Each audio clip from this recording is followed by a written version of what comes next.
Jesse. Watson. I wish to share with you a muse of mine, that being the raven, cousin of the crow, members of the corvidae family both. These birds have been increasingly begging my attention over the past year or two, following a few very striking encounters in which I found myself being observed by ravens or crows. They are very cunning creatures, puzzle solvers, tool makers. They are thought to have an intelligence on a par with a 7-year-old child, believe it or not, and are actually more intelligent than some great apes in certain areas, so it is said. My interest was piqued first of all by one interaction I had with them in Ireland whilst making a film there, which is on my channel, called The Fingers, around a megalithic monument in Cork. I approached this monument, and out of the mist, as you can see here, a raven came swooping and perched atop one of the monoliths and stared at me with a piercing gaze. And gave a little squawk, he did, although it's not on the recording, but he had the appearance of a gatekeeper, if you will, observing this new arrival in his territory, and it made me go off and do some research into crows and ravens and corvidae in general, and lo and behold, I found they were indeed very clever birds. One particular thing of great interest I uncovered there was that they have an incredible memory for a face. There was one particular scientific experiment done in North America, which I heard a lecture about, in which they wished to identify individual members of a certain subspecies of corvid. And in order to do this, they put rings around their ankles like those on a racing pigeon, which doesn't actually harm the bird, but nonetheless, the birds do not like being tampered with. And so, while they were doing this, whoever was doing the ringing and catching wore a mask. So they all looked like the same person under the same mask. Now then, these birds remembered that character and grew to hate them, and so tried to mob them and chase them out of their territory. And the incredible thing was, this fellow giving this lecture was speaking 7 long years after doing this, and those corvids still remembered that character, that mask, that dastardly face, and still tried to mob them if they appeared. Now that's one thing. Quite astonishing, 7 years later, hating them still, but more so, other members of that corvid group, which hadn't had direct experience of that damnable footringer, independently mobbed that character with that mask on should they appear in their territory. They had learned and communicated between them. He shouldn't be trusted. He's up to no good. I just thought that was so astonishing, disturbing even. I mean, the moral of the story is, if you betray a crow or raven, they will remember, and they shall never forget you, and they will tell all their friends, and they will all come after you. No, they're not to be messed with, these crows.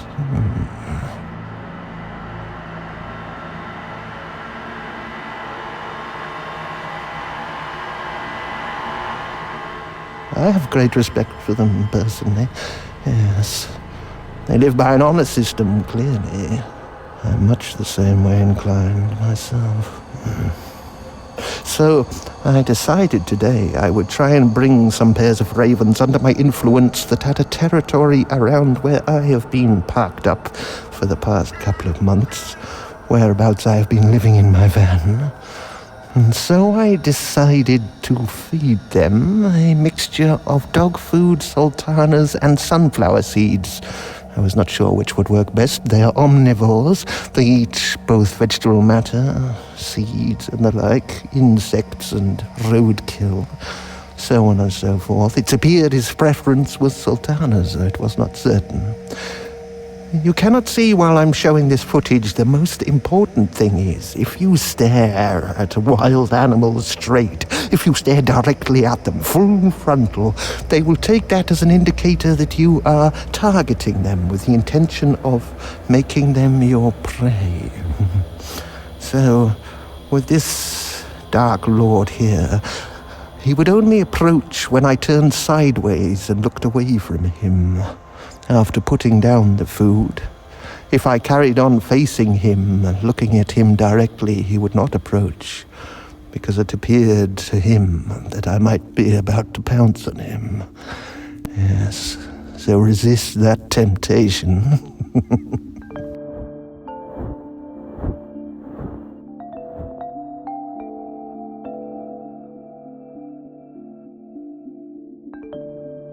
It might be worth bowing one's head a little, which is a gesture which carries between species. Give the appearance of submission. So, body language comes into it a great deal. That's worth considering should you wish to gain the good graces of a corvid or any other animal. Another thing you might consider feeding them is roadkill. There is a man who runs a channel called the Raven Diaries, and he describes having taken some roadkill off the road and giving it to a family of ravens who was in that territory, and so he won their trust through having done that.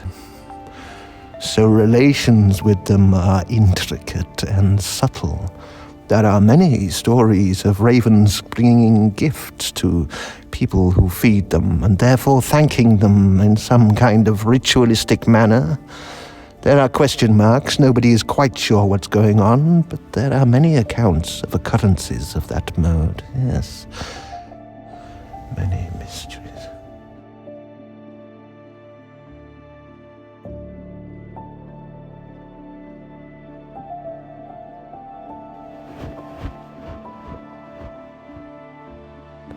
One thing I personally find rather romantic about ravens is that they stay in the same couple all their lives. Unless one of them dies, and then they must take another mate. But otherwise, they remain in the same couple. I watched two the other day here in Pembrokeshire, in the land of the dragons. They were sat huddled together on a branch in an icy wind, warming each other against the storm. It was rather a romantic image. So yes, beneath that dark exterior, that brooding visage, they are perhaps like that goth kid at school who tries to maintain that frightening appearance, when the truth is they are guarding that romantic, sensitive underbelly. They want to put people off, scare them away. Perhaps the crow or raven is of a similar temperament, a romantic, sensitive soul beneath that hard exterior.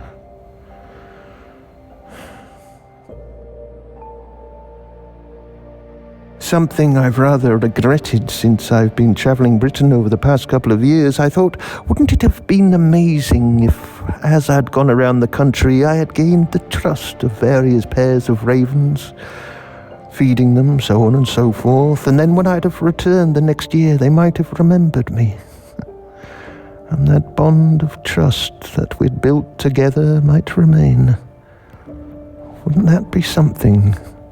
To have pairs of ravens that recognized one when one appeared. Being the lone wanderer, it would be fortifying. Something any of you who are out on the road might try. Gain a little companionship of the darker kind. Make of them allies, I say. Beggars can't be choosers.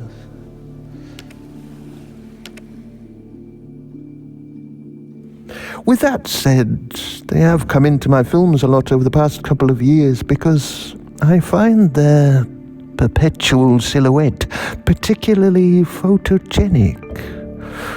And also they have that mystical, folkloric, almost magical quality to them. The raven, 'tis after all a very symbolic creature. They have a certain grace to them, a very majestic outline, like a bird of prey built for soaring the skies.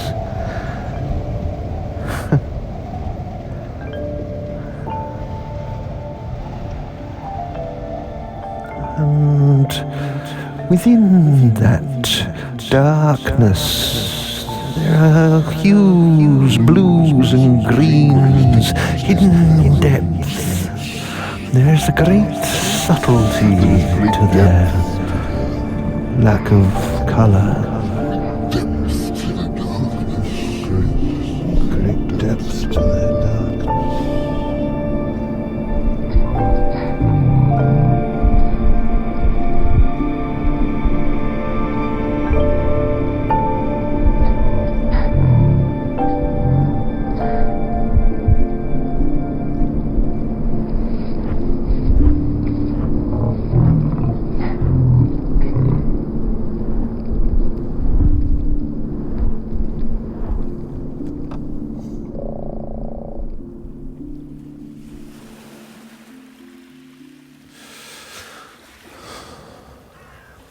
If you would like to see more from this renegade Renaissance man, then please do subscribe and click the bell to select all notifications, because the algorithm otherwise tends to forget your subscription because I upload on a quality over quantity basis. Thank you.